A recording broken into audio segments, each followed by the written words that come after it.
Kita tidak ada isu. Hari kelahiran Nabi ialah hari yang mengembirakan. Of course, tentu kita gembira. Hari lahir anak kita pun kita gembira. Takkan hari lahir Nabi kita tak gembira? Kita tidak ada isu bahawasanya boleh bergembira pada hari kelahiran Nabi. Bahkan wajib bergembira. Kerana Nabi itu bashar. Dia bukan terus muncul. Dia hadir ke dalam kehidupan manusia melalui kelahiran.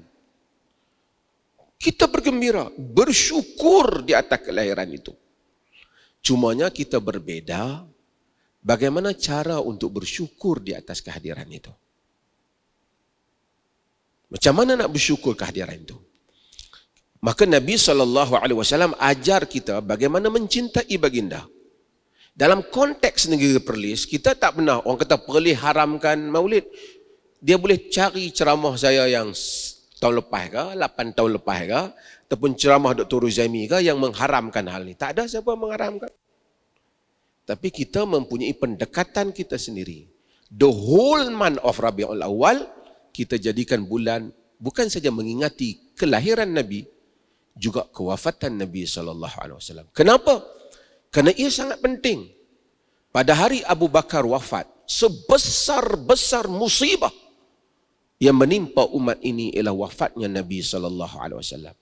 Tuan-tuan, hadirin dan hadirat, sidang penuntun yang tengok juga, saya nak bagi tahu, kalau Nabi ada, kita semua tak berbeza pendapat. Betul tak? Melainkan orang-orang yang jahat sahaja. Kita semua akan bertanya Rasulullah, Ustaz Mak Reza kata macam ni, saya kata macam ni, Dr. Ruzaimi kata macam ni. Yang mana betul Rasulullah? Selesai isu kita. Tetapi Rasulullah SAW telah wafat. Karena Allah jadikan ia bashar. Ia manusia. Dia bukan superpower yang tak mati. Macam yang dikatakan wali kutub yang hidup tak mati-mati. Kalau ada manusia yang layak untuk hidup sehingga akhir hayat, sehingga akhir dunia ini, Nabi lah yang patut hidup. Kerana kita nak rujuk pada baginda. Tetapi seperti yang Nabi Al-Quran kata, Allah menitahkan Nabinya menyebut, Qul innama ana basyarun mislukum. Katakanlah aku ini bashar, manusia seperti kamu. Yuha ilayya, tapi diberi wahyu kepada aku. Maka Nabi SAW itu bashar, dia wafat. Pada hari dia wafat, Umar bagikan kehilangan perasaan dan fikirnya sendiri. Sehingga dia kata, siapa kata Nabi wafat? Dia akan ambil tindakan. Tapi Abu Bakar, orang yang paling dekat dengan Nabi, masuk melihat Nabi SAW, ternyata Nabi itu wafat. Apa Abu Bakar kata? Ayyuhan nas, man kana ya'budu Muhammadan, fa inna Muhammada qad mat. Wa man kana ya'budu Allah, fa inna Allah hayyun la yamut. Wahai manusia, sesiapa yang menyembah Muhammad, sesungguhnya Muhammad telah mati. Sesiapa yang menyembah Allah, sesungguhnya Allah itu maha hidup dan ianya tidak mati. Para sahabat radhiyallahu anhum ajma'in menyambung legasi yang ditinggalkan oleh Nabi SAW. Ketika Nabi tinggal, kerajaan Nabi kecil sahaja.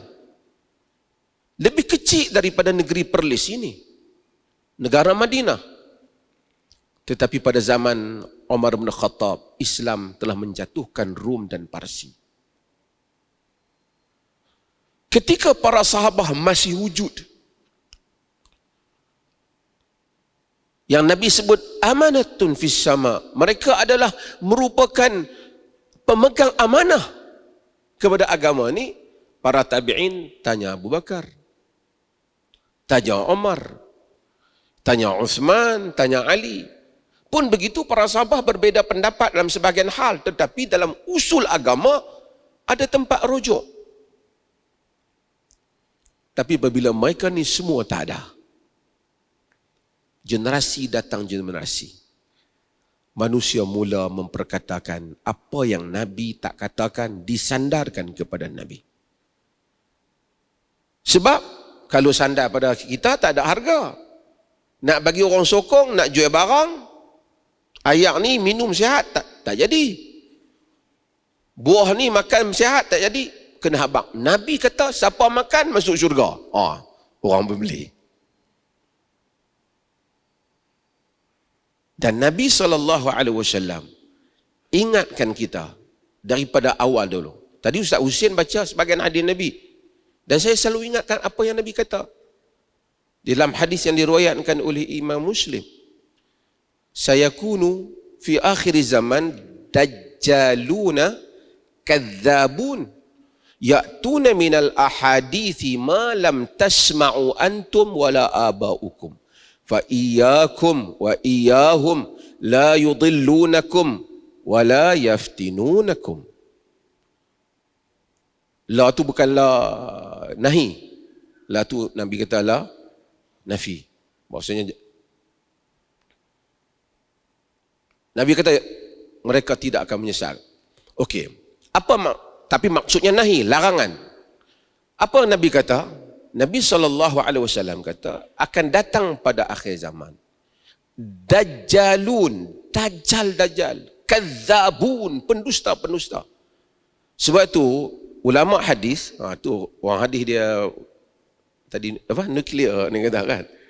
Ulama hadis bila dia kata tu pendusta hadis dia dajjal. Tu orang utara kata hang ni dajjal. Depa mengaji hadis tu. Dajjalun, dajjal, kadzabun, pendusta. Ya'tuna minal ahadithi ma bima lam tasma'u antum wala aba'ukum. Mereka bawa hadis yang kamu, mak bapak kamu tak pernah dengar. Jaga-jaga kamu daripada mereka. Jangan sampai mereka itu menyesatkan kamu. Jangan sampai mereka itu